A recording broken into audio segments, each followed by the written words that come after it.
시간에는요 오늘 6장입니다. 6장 6장 아니군요. 7장입니다. 6장은 지난 주간에 한 것 같아요. 그죠? 근데 표시가 6장으로 돼 있네. 없어. 7장으로 넘어갑니다.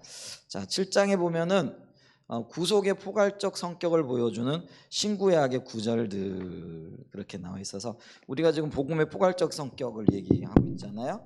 한마디로 얘기하면은 복음이 하나님의 모든 피조 세계에 미친다. 그리고 그게 이제 구원의 하나님의 계획 속에 있는 거다. 그래서 우리의 어떤 구원에 대한 혹은 복음에 대한 어떤 의식들이 확장되어져야 된다. 이제 그 측면을 보고 있는데요. 이제 그러면 이게 뭐 그런 거다라고 말만 하고 어떤 성경적인 근거가 없어서는 안 되잖아요. 그러면서 오늘은 좀 그 구약에 나타나 있는 포괄적인 어떤 구속의 성격을 보여주는 어떤 그 구절들을 몇 가지 이렇게 읽어보면서 오늘 좀 이 말씀들을 좀 보기를 원합니다. 자, 그래서 여기 보면은 앞에서 살펴본 구속의 포괄적 성격을 보여주는 성경 이야기 출애굽 사건이 나타난 구속의 성격, 예수님이 구원하시고 선포하신 하나님 나라의 성격, 이게 지난주에 했던 거잖아요.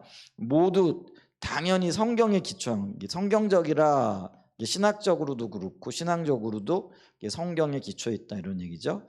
그런데 이 장에서는 성도들이 더 분명하게 볼 수 있도록 하나님의 구속과 복음의 포괄적인 성격을 분명하게 보여주는 몇몇 신구와의 구절들을 구체적으로 살펴보도록 한다라는 거죠. 그래서 성경적인 근거가 뭐냐, 어디에 근거해 가지고 이런 주장을 펼치고 있고 이게 성경적이라고 말하고 있느냐, 그리고 그런 어떤 정의들을 내리고 있느냐, 이걸 말하고 있다라는 거죠.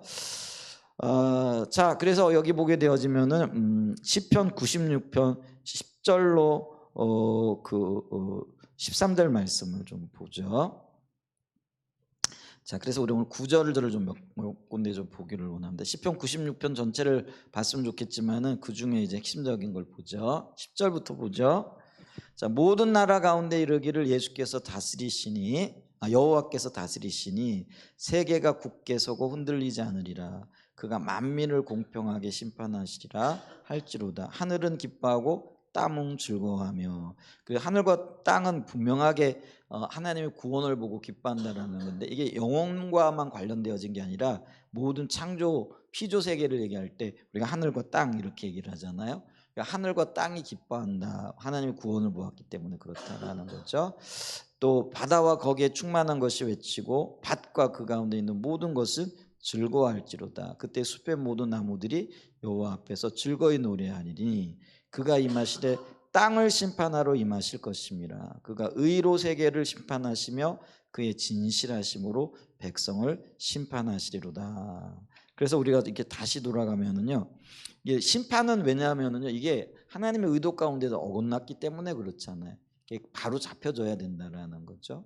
그래서 시편 96편이 이렇게 하나님의 의도를 벗어나 있는 모든 피조 세계가 바로 세워지기를 고대하고 기대한다. 그리고 그걸 즐거워하고 기뻐한다라는 그런 의미죠. 이런 어떤 말씀들을 보게 되어졌을 때에 하나님은 하나님의 그 구원이 인간의 영혼뿐만 아니라 하나님이 창조하신 모든 피조 세계에 땅과 하늘 그 모든 것들이 포함이 되어진다라는 것들을 지금 이야기하고 있다라는 거죠.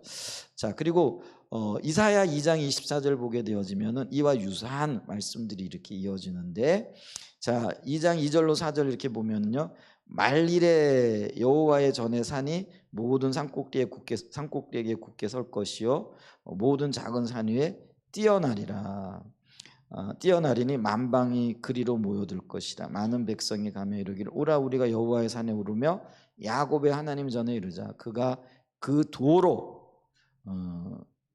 진리 법으로 이렇게 도로 우리에게 가르치실 것이라. 우리가 그 길로 행하리라 하리니 이는 율법이 시온에서부터 나올 것이요 여호와의 말씀이 예루살렘에서부터 나올 것입니다. 그가 열방 사이에 판단하시며 많은 백성을 판결하시리니 무리가 그 칼을 쳐서 보습을 만들고 그 창을 쳐서 낫을 만들 것이며 이 나라와 저 나라가 다시는 칼을 들고 서로 치지 아니하며 다시는 전쟁을 연습하지 아니하리라. 여기 보게 되어지면은요, 땅이 그리고 아니면 나라가 전쟁과 그리고 이게 불화로 이게 병들어 있는 거죠. 서로 죽이고 살리고. 요즘도 참 불안불안하죠. 예, 역사적으로 보면은요, 지금 이란, 뭐 이라크, 이스라엘 결코 좋은 감정이 있는 나라들은 아니에요. 예를 들면 이라크 같은 경우는 바벨론이잖아요. 그 다음에 이제 뭐 이란 같은 경우는 이게 페르시아라고 이렇게 얘기할 수 있는데 메대, 뭐 바사 이렇게 성경에서는 얘기를 하고 있죠.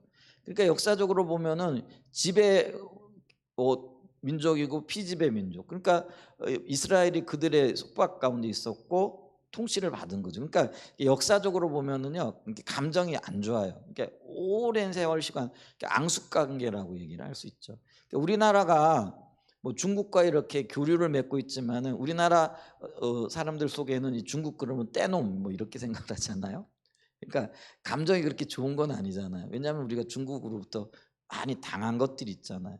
예를 들면 뭐 병자호란이라든지 뭐 하긴 뭐 그 역사적으로 보면 여러 번 침략을 당했고 또 어떤 때는 뭐 이렇게 지배를 받기도 하고 뭐 이런 어떤 때가 있었잖아요. 또 일본도 마찬가지죠. 뭐 우리가 일본하고는 임진왜란도 있고요. 그 다음에 이제 뭐 그 가깝게는 뭐 이게 한일합방도 있고 뭐 이런 여러 가지 이런 것들 있잖아요. 그런 것들 때문에 감정이 안 좋은 거죠. 그러니까 맨날 어르렁거리잖아요. 그러니까 기회만 있으면 어떤 면에서는 싸우려고 하고요. 막 기회만 되면 막 있잖아요. 일장기 막 불태우고 뭐 이런 것들 하잖아요. 이제 그렇듯이 지금도 이란하고 저기 뭐죠? 이라크는 지금 워낙 힘이 없고요. 이란은 그런 대로 뭐 잘 버티고 있는 것 같은데 그 이스라엘하고 지금 막 전쟁하려고 하죠. 서로 지금 못 주고 뭐라 그럴까요? 못 잡아먹어가지고 안달이 났죠. 그리고 이스라엘 같은 경우도 굉장히 좀 호전적인 어떤 그런 것들이 있어요. 성경 보면 이스라엘은요 잘 싸웠거든요. 굉장히 이제 그런 게 있어요. 이제 그러다 보니까 지금 이스라엘 입장에서 뭐 우리가 전쟁 아주 무섭게 하잖아요. 근데 그게 왜 그러냐면은요, 이스라엘 입장에서는요, 안 죽이면 죽는 거예요. 그러니까 이게 구약적인 개념이 있는 거예요. 네가 나 한 대 쳤냐, 나는 두 대 치는 거예요. 그러니까 주님은 우리에게 누가 너를 치면은 어떻게 하라는 거예요? 뺨을 돌려내라. 누가 너를 달라고 하면은 주라 이렇게 얘기를 하잖아요. 근데 이 유대인들은 유대적인 어떤 개념은 아직도 구약적인 거잖아요. 근데 이는 이 그죠? 그러니까 뭐 이번에 그 뭐 하마스가 이스라엘을 이렇게 침공을 했죠. 물론 그게 잘못된 거예요. 근데 이스라엘은요 그 수백 배로 돌려주고 있는 거예요. 사실은 자기 나라 사람 한 사람 죽으면은요 이스라엘은 100사람 죽인다라는 그런 생각을 가지고 있는 거예요. 그게 어떤 면에서는 생존할 수 있는 어떤 그 유일한 어떤 면에서 보면은 절벽 끝에 서 있는 것일 수도 있겠죠. 그런 어떤 입장에 서 있는 거죠. 그게 우리의 모습이라는 거예요. 근데 여기 보게 되어지면은요, 여기 보면은 이제 뭐라고 얘기냐면은요, 4절에 보게 되어지 그가 열방사에 판단하시고 매회는 백성을 판결하시니 무리가 그 칼을 쳐서 보습을 만들고, 보습이 뭔지 아세요? 쟁기 비슷한 거죠. 그러니까 이게 그 농사 짓는 기구예요. 그러니까 칼은 전쟁을 하는데 농사는 뭐 먹고 살기 위한 평화의 어떤 도구라고 얘기할 수 있잖아요. 그런 일들이 일어나겠다라는 거죠. 그게 구원이에요. 어떤 면에서는 모든 전쟁이 그치고 모든 불화가 그치고 하나님께서 평강과 안식을 그 땅에 주기를 원한다라는 거죠. 그래서 그 창을 쳐서 뭘 만들고요? 낫을 만들 것이며 이 나라와 저 나라가 다시는 칼을 들고 서로 치지 아니하며 다시는 전쟁을 연습하. 이게 구원이라는 거예요.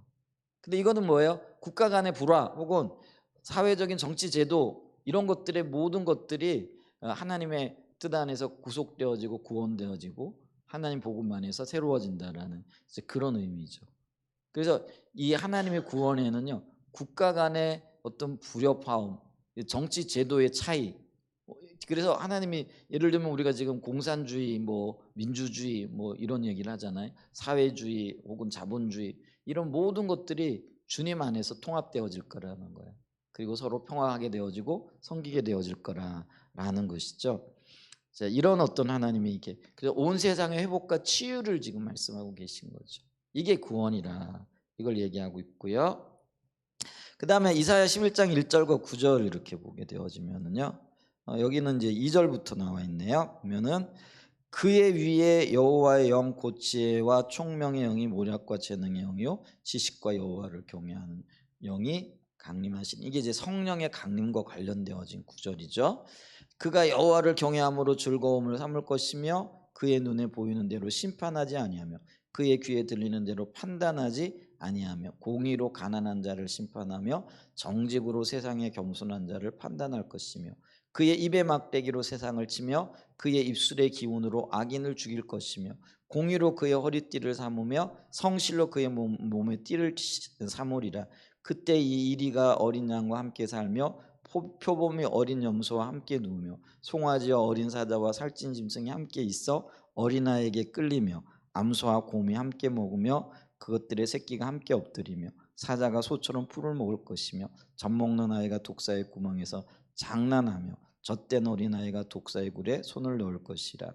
내 거룩한 산 모든 곳에서 해됨도 없고 상함도 없을 것이니 이는 물이 바다를 덮은 같이 여호와를 아는 지식이 세상에 충만하리라. 이게 있잖아요. 메시아의 통치, 그러니까 메시아의 온전한 구원이 오게 되어질 때 일어날 일들이라는 거죠.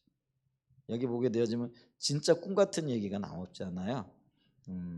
그러니까 메시아의 온전한 통치, 성령님의 통치가 있게 되어질 때 어린 양과 이리가 함께 살고 표범이 염소와 함께 눕고 송아지와 어린 사자와 살찜 짐승이 함께 있고 이게 꿈 같은 일이잖아요. 이제 그런 일들이 그런 온전한 구원의 역사 그리고 온전한 통합과 화해의 역사가 있게 되어질 거라는 거죠. 이게 동물들도 구원을 받게 될 거라는 거죠. 사람뿐만 아니라.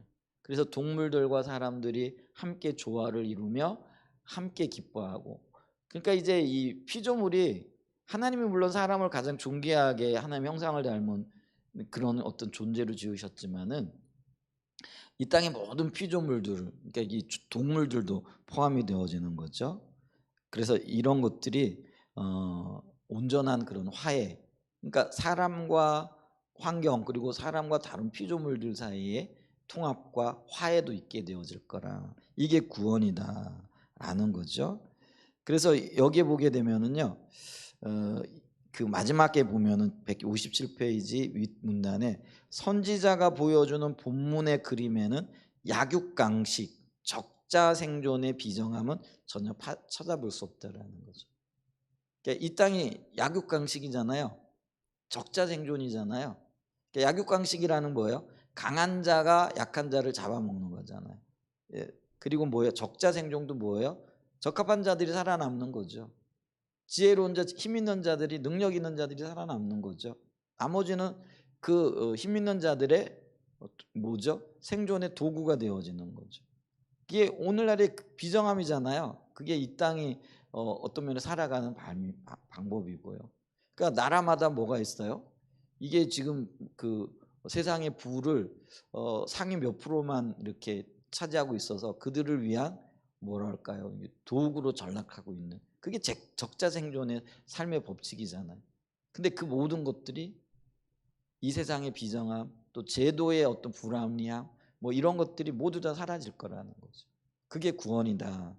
그게 보편적인 복음의 구속의 포괄적인 어떤 모습들을 보여주는 거라는 거예요. 그러면서 이사야 65장 66장이 이거를 전체적으로 보여준다라는 거죠. 그래서 이게 신약의 그 요한계시록에도 나타나는데요.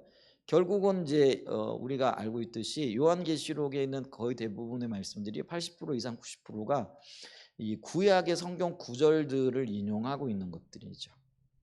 그래서 이제 구약의 예를 들면 22장, 21장이 새 하늘과 새 땅을 얘기하잖아요. 근데 새 하늘과 새 땅이 신약의 독특한 어떤 사상이 아니고요. 오늘 여기 보여지는 65장, 66장이 구약에서 나온 하나님의 계획이라는 거죠. 여기 보세요. 이사야 65장 17절 이렇게 보면은요. 보라 내가 새 하늘과 새 땅을 창조하나니 이전 것 그러니까 옛 땅, 옛 질서 그걸 얘기하는 거죠. 이것은 뭐예요? 기억되거나 마음에 생각나지 않을 것이라. 너희는 내가 창조하는 것으로 말미암아 영원히 기뻐하며 즐거워할지니라. 보라 내가 예루살렘을 즐거운 성으로 창조하며 그 백성을 기쁨으로 삼고 내가 예루살렘을 즐거워하며 나의 백성을 기뻐하리니 우는 소리와 부르짖는 소리가 그 가운데에서 다시는, 이게 우는 소리와 부르짖는 소리, 고통과 죄악의 열매들로 인하여 그 부르짖는 그런 소리라는 거죠. 이제 그것이 들리지 않겠다. 이게 새하늘과 새 땅에서 일어날 일이라는 거죠. 자, 거기는 날수가 많지 못하여 죽는 어린이와 수완이 차지 못한 노인이 다시는 없을 것이라. 곧 100세에 죽는 자를 젊은이라 하겠고 100세가 못 되어 죽는 자는 저주받은 자리라. 이제 그런, 그들이 가옥을 건축하고 그 안에 살겠고 포도나무를 심고 열매를 먹을 것이며 그들이 건축한 데에 타인이 살지 아니할 것이며 그들이 심은 것을 타인이 먹지 아니하리니 이는 내 백성의 수완이 나무의 수완과 같겠고 내가 택한 자가 그 손으로 일한 것을 길이 누릴 것이며 그들이 수고가 헛되지 않겠고 그들이 생산한 것이 재난을 당하지 아니하리니 그들은 여호와의 복된 자손이요 그들의 후손고 그들 같을 것이. 이게 복이라는 게요, 심은 대로 우리가 걷는 게 복이죠. 성경적인 개념도 그래요. 애쓰고 노력했는데 그런 것들이 아름답게 열매 맺게 하는 거. 그러니까 우리가 예를 들면 있잖아요. 봄에 씨를 뿌리고 여름을 지나고 겨울에 결실하는 것. 그게 복이에요. 그게 하나님의 은혜를 베푸셨기 때문에 그런 거잖아요. 그러니까 우리가 일상생활에서 예를 들면 하루 일어나 가지고 하루를 은혜 가운데 보낸 거, 그게 주님의 우리에게 주신 복인 거예요. 그게 감사할 줄 알아야 된다는 거죠. 그리고 많은 분들은요, 이 한자를 보면서 하나님이 일하신 거를 이렇게 본다. 그게 하나님의 그 구원의 역사를 보면서 많은 사람들이 그 강력한 하나님의 구원에 대한 어떤 그런 기억이 있다라 그래요. 예를 들면은요, 이게 왜 한자가 뜻글자잖아요. 그를 예를 들면은 이 배선, 우리가 배를 가리킬 때 선박 뭐 이렇게 얘기하잖아요. 근데 이 선박이 한글을 보게 되어지면은요, 8사람이 구원을 받고 이런 어떤 뜻이 있다 이렇게 얘기를 하거든요. 근데 이제 복복자도 그래요. 여기 복을 쓸 때 이렇게 보게 되면 이 복의 근본 뜻이 뭐냐면은요, 이게요. 복복자가요, 이렇게 밭에서 나는 것이 사람의 입으로 들어가는 것을 보여주는 게 그게 복이라는 거예요. 그러니까 열심히 일하고 일한 그것을 사람들이 다 먹고 그거를 이제 모든 사람들이 저 사람이 참 자기 일한 것을 먹네 하고 이걸 보여주는 게 그게 복이라는 거예요. 근데 이게 성경적인 복의 개념이거든요. 성경적인 복이 뭐예요? 여기도 얘기 있잖아요. 자기가 일한 것들을 그걸 그대로 먹고 또 열심히 노력한 것들을 열매 맺게 하고, 이게 이제 하나님이 보호하시기 때문에 그렇다라는 거예요. 근데 오늘날 우리가 세상을 보면은 그 모든 것들이 허물어져 있다라는 거예요. 죄 때문에. 그죠? 그래서 열심히 노력한다고 노력한 만큼의 열매를 거두나요? 대부분이 그렇게 못한다라는 거죠. 그게 저주라는 거죠. 근데 그게 새하늘과 새 땅에서는 정말 뭐라 그럴까요? 노력한 대로, 애쓴 대로, 또 어떤 면이 열심히 한 대로, 이제 그걸 이렇게 얘기하는 거죠. 수고가 헛되지 않게 하겠다라는 거죠. 그들이 생산한 것에 재난을 당하지 아니하리니 이게 여호와의 복된 자손이요 그들이 후손도 그럴 것이라. 이게 이제 하나님의 구원의 역사라는 거죠. 그러니까 이게 우리의 삶의 모든 영역에서 하나님의 구원을 경험하게 되는 게 이게 이제 어떤 면에 복음의 포괄성, 구속의 포괄성과 관련이 되어진다라는 거죠. 자, 그러면서 여기 158페이지에 이 감격스러운 비전은 하나님의 새 창조 세계를 슬픔과 눈물이 없고 풍성한 삶을 누리고 일에 대한 만족이 보장되고 좌절된 노동의 저주가 없고 안전하고 즐거운 환경으로 본다라는 거죠. 특히 신약 성경에 의하면 그 새 하늘과 새 땅이 죽음도 병도 더 이상 존재하지 않을 것을 분명히 말하고 있다. 그래서 이게 구속의 포괄적인 성격을 나타내는 하나님의 이미 계획되어진 말씀 속에서 이게 있다라는 거죠. 그래서 구약을 우리가 볼 때 뭐예요? 다시 오실 예수 그리스도를 보면서 예언의 말씀들이 기록이 되어져 있잖아요. 근데 신약 성경은 이제 오신 메시아의 성취죠. 그래서 이런 것들이 신약에서는 이제 성취로 선언하고 있다라는 거죠. 그래서 이제 신약으로 넘어가면은요, 신약에서 구속의 포괄적 성격을 보여주는 구절들, 사도행전 3장 19절과 21절 보죠. 자, 159페이지입니다. 그러므로 너희가 회개하고 돌이켜 너희 죄 없이 함을 받으라.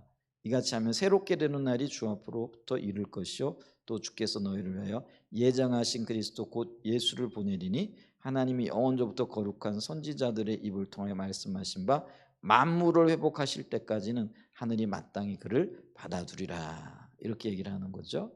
그래서 이 사람들을 치유하고 예수 그리스도의 이름으로 회복해 나가는 이게 이제 구원과 관련되어지고 구속의 포괄성과 관련이 되어진다라는 거죠.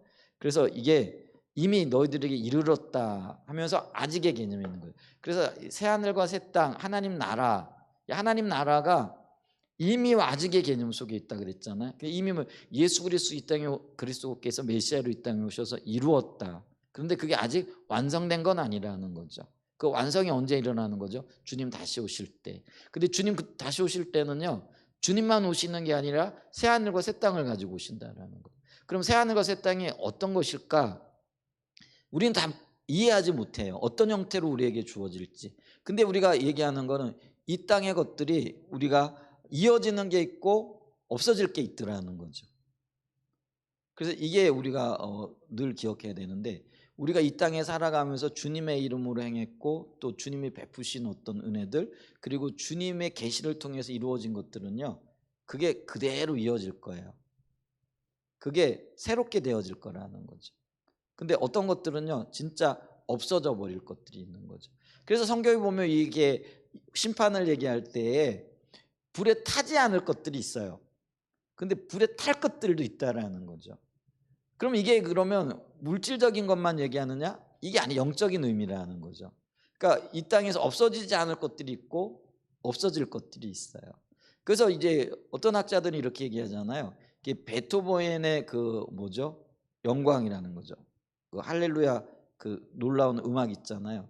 근데 우리가 이 베토벤의 어떤 그런 그 놀라운 교향곡들 이런 걸 보면서 저거는 하나님이 영감을 주시지 않으면은 인간의 힘으로 그런 웅장하고 아름다운 음악을 만들어낼 수 없다는.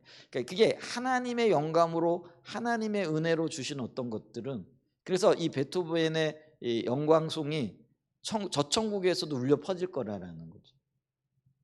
그게 없어지는 게 아니라는 거예요. 왜냐하면 하나님께로부터. 근데 세상적인 거, 세속적인 거, 인간적인 것들은요, 하나님께로부터 오지 않은 모든 것들은 다 없어져 버릴 거라는 거죠. 그러니까 우리가 이 땅에 하나님께로부터 오지 않은 것들을 붙잡고 거기에 마음 뺏기고 살아, 그건 다 없어질 거라는 거예요. 근데 주님이 함께 하시고 주님으로부터 온 것들이 있어요. 그게 소중한 것들이 있어요. 예를 들면은요, 우리가 주님을 섬긴 것들 있잖아요. 그게 주님 마음이 주셔서 소자에게 물 한 그릇 대접한 거 있잖아요. 그것도 주님의 마음으로 주님이 주시는 비치심으로 한 것들은요, 그 하나가 땅에 떨어지지 않고 저 천국에서도 기억될 거고 살아남을 거라는 거죠. 아멘. 그래서 이게요, 이미와 아직의 긴장 속에서 이미 이루어진 것들을 우리가 있고요, 또 이루어가야 할 것들이 있어요. 그래서 우리가 정말 주님과 동행하는 삶에 살아야 할 이유가 거기에 있는 거예요. 그러니까 새 하늘과 새 땅에서도 영원히 인정되어질 것.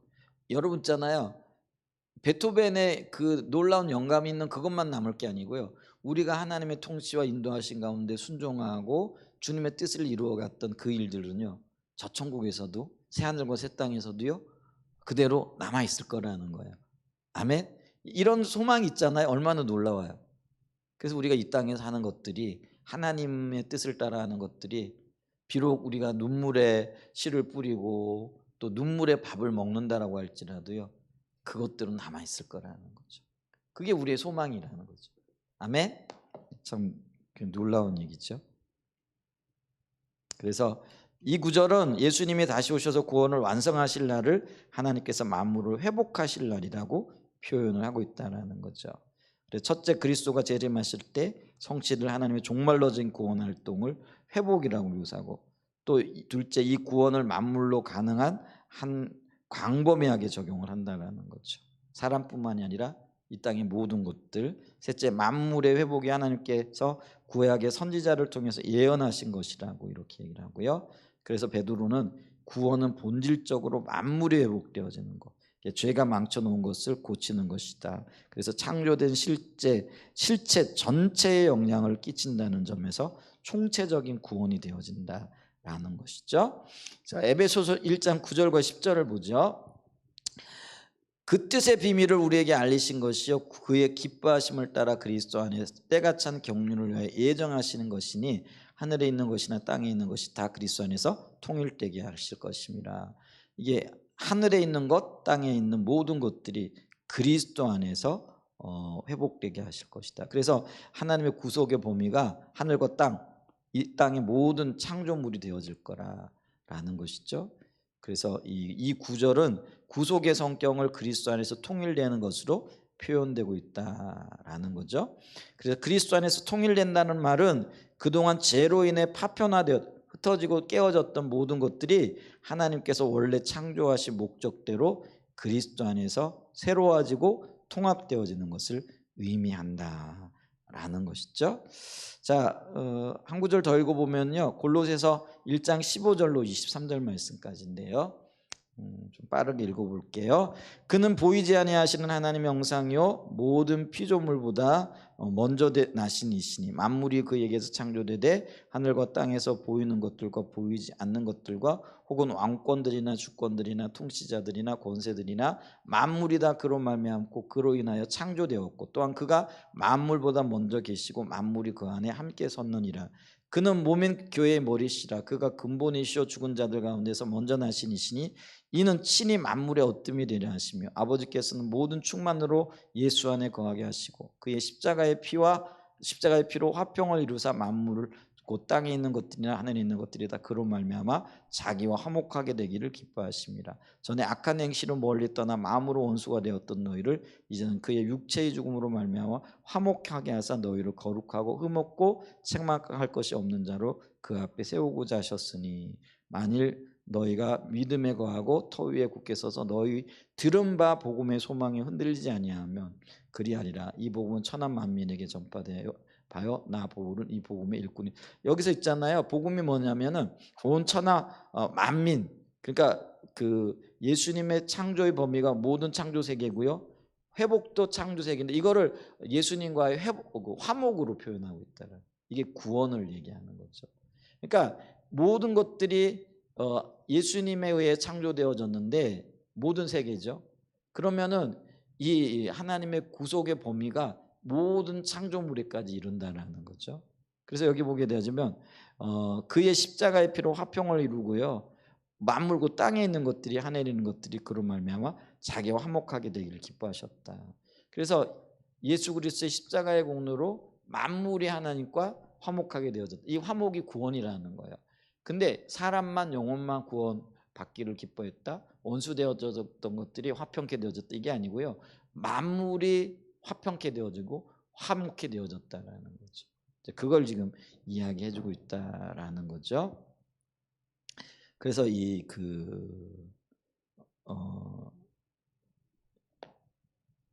바울은요 이런 것들을 통해 가지고 이런 얘기를 하죠.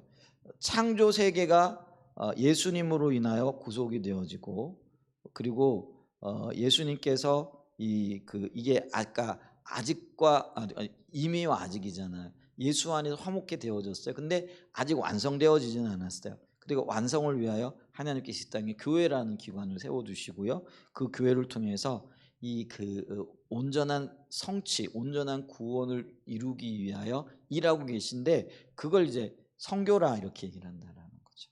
그래서 이 164페이지 보게 되어지면은요, 바울은 창조 세계 전역에 복음을 전파하는데 그 복음을 전파하시는 순서가 이렇게 된다라는 거죠.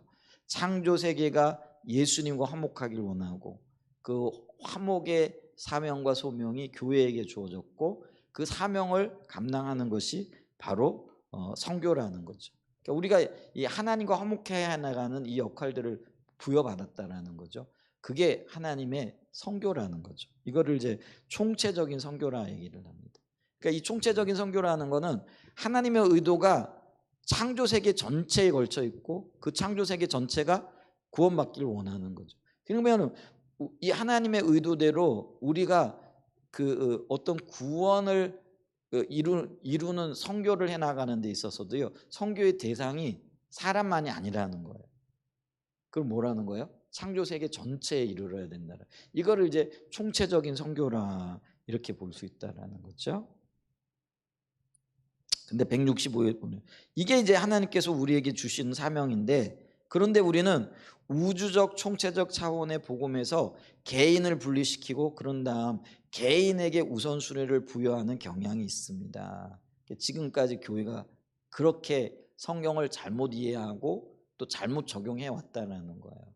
그래서 이 선교를 사람 혹은 영혼 구원에만 초점을 맞췄다는 거죠. 그러니까 이게 우주적 총체적인 차원의 복음에서 하나님은 만물을 구원하시고 만물에게 복음을 증거하셨는데 그거를 인간에게만 이렇게 되어지니까 어떻게 되어지는 거예요?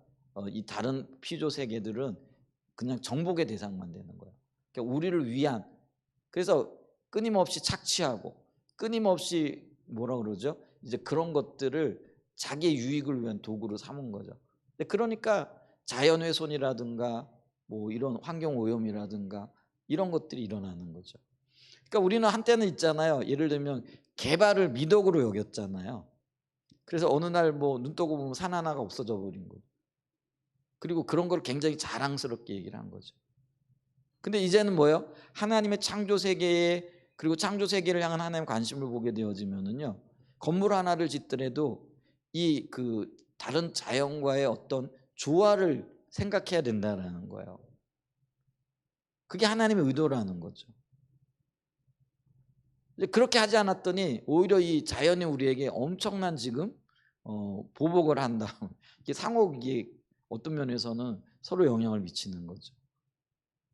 그걸 보는 거죠. 그러니까 이 복음이 우주적이고 총체적인 것에서 분리되어져서 그 개인을 분리시키고 그런 다음에 개인에게 우선순위를 부여하는 그런 경향들이 있었다라는 거죠. 그래서 우리는 개인 구원과 개인 전도를 모든 노력의 중심에 두었다라는 거죠. 그게 소중하지 않다라는 게 아니에요. 근데 그게 전체적인 그 만물과의 관계 속에서 어떤 연관관계를 가지고 있는가, 이런 것들도 우리가 생각을 해야 된다라는 거죠. 이제 그 부분도 봐야 된다라는 거죠. 자, 이거를 봐야 되고요. 그 다음에 이제 로마서 8장 19절과 23절 말씀 보죠. 자, 19절. 피조물이 고대하는 바는 하나님의 아들들이 나타나는 것이니 피조물이 허무한데 굴복하는 것은 자기 뜻이 아니 오직 굴복하게 하신 이로 말미암으리라. 오직 그 바라는 것은 피조물도 썩어짐의 종로로 탄 데서 해방되어 하나님의 자녀들의 영광의 자유에 이르는 것이니라. 피조물들이 다 이제까지 함께 탄식하며 함께 고통을 겪고 있는 것을 우리가 아느니라. 그뿐 아니라 또한 우리 곧 성령의 처음 입은 열매를 받은 우리까지도 속으로 탄식하여 양자될 것 곧 우리 몸의 속량을 기다리느니라. 이렇게 얘기를 하고 있잖아요. 모든 피조 세계가 고대하는 게 있대요. 그게 뭐냐면은 온전한 하나님의 아들들이 나타나는 거죠. 이게 온전한 하나님은 어떤 걸까요? 여기 보면 하나님의 아들이 나타나는 건데, 하나님의 구원의 포괄성을 이해하고, 그래서 만물이 하나님의 구원의 대상이라는 것을 인식하고, 그렇게 그들에게도 이 구원의 어떤 필요성, 또 구원의 어떤 그 절박성들을 나누는 거죠. 그래서 이게 어떤 면에서 보게 되어지면은요, 이 모든 피조물들이 구원을 갈망하고 있는데 그거를 하나님의 사람들, 그렇죠, 구원받은 사람들이 알아야 되죠. 그래서 그 여기 보면은요, 성령의 처음 익은 열매를 받은 우리까지도 속으로 탄식하여 양자될 것 고 우리 몸에 속량을 기다리느라, 이렇게 얘기를 함으로써 이 그 모든 피조물들, 또 이 피조물들의 구속, 온전한 그런 어떤 구원을 갈망하면서 그걸 이뤄 나가기를, 그리고 그 구속의 어떤 열매들을 누리기를 우리가 기다린다라는 거죠. 그래서 우리 몸의 속량을 기다린다, 탄식하며 기다린다라는 거죠. 그래서 이거를 좀 다르게 설명해 보면은요, 이 본문의 총체적인 논지는 두 가지 면에서 명백하다는 거예요. 첫째, 인간의 해방은 바울이 말한 소위 속사람 영혼에만 영향을, 그러니까 속사람 영혼에만 한정될 수 없다라는 거죠. 대신 속량 즉 구속은 23절에서 우리의 몸 자체에 적용되어집니다. 이는 죽은 자들 가운데서 부활에 대한 언급으로 부활을 우리 몸의 구속이라고 표현한 것은 드물지만 전적으로 적절하다라는 거죠. 둘째, 이 구절에서 바울은 창조 세계의 구속을 우리 몸의 구속 및 부활과 연결시킨다라는 것이죠. 그래서 이 본문은 피조물 자체가 하나님의 구원에 참여할 것을 강조한다는 면에서 또한 총체적이라는 거죠. 실제로 모든 피조물과 우리까지도 구속을 갈망한다라는 거죠. 그러니까 피조물들과 또 우리의 영혼이 동시에 하나님의 구속과 구원을 갈망하고 있다라는 것이죠. 그래서 이 본문도 영혼의 구원뿐만 아니라 모든 피조물들이 하나님의 구원을 기다리고 있다. 그래서 이 구속이 총체적이 되어져야 된다라는 그런 것들을 이야기해주고 있다라는 거죠. 그리고 다른 구절들은 좀 보시고요. 쭉 넘어가서 171페이지에 요한계시록 21장, 아까 새하늘과 새 땅이 나왔잖아요. 요한계시록 21장 1절로 5절 이렇게 보게 되어지는데요. 21장 22장 전체가 새하늘과 새 땅 얘기고 구속의 포괄적 성격을 잘 볼 수 있는데 21장 5절에 보게 되어지며 보좌에 앉으시니가 이르시되 보라 내가 만물을 새롭게 하노라 하시고 또 이르시되 이 말은 신실하고 참되니 기록하라 하시고. 자, 이 구절에서도 하나님께서 새롭게 하시는 것은 뭐라고요? 만물 즉 모든 것입니다. 그리고 헬라어에서 새롭게 하다라는 하다를 의미하는 헬라어는 두 가지 단어가 있는데 카이노스는 주로 본질의 새로움, 즉 기존의 것을 그대로 둔 상태에서 새롭게 하는 것을 의미하고 네오스는 시간이나 근원의 새로움, 즉 완전한 새로움 혹은 전혀 새로운 것을 의미합니다. 그런데 5절에 사용된 단어는 뭐라고요? 카이노스라는 단어라는 거예요. 새롭게 한다는 단어가 카이노스라는 단어인데 주로 본질의 새로움인데 기존의 것을 그대로 둔 상태에 새롭게 한다라는 거예요. 그럼 이게 회복을 의미하는 거예요. 전혀 새로운 창조물이 아니라는 거죠.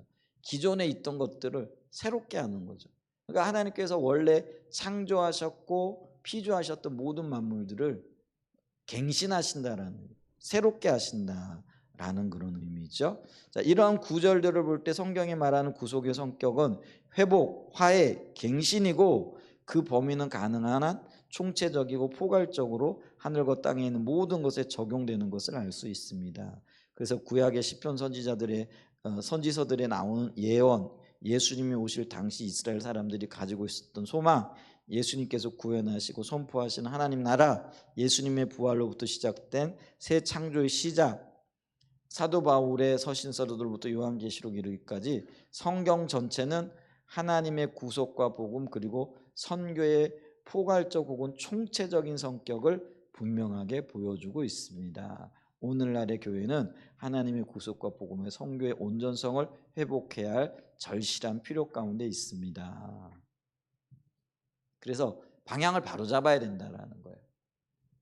하나님의 선교, 그게 뭐냐면 모든 피조물들을 구속하기 위한 하나님의 활동이에요. 이게 선교고요. 그 다음에 하나님의 백성은 선교는 뭐냐면요, 이 하나님의 선교를 보고 우리가 방향을 바로잡고 동참하고 동역하는 거예요. 그게 바로 하나님의 선교와 하나님의 백성의 선교가 나누는 거예요. 그리고 이걸 구분해야 됩니다.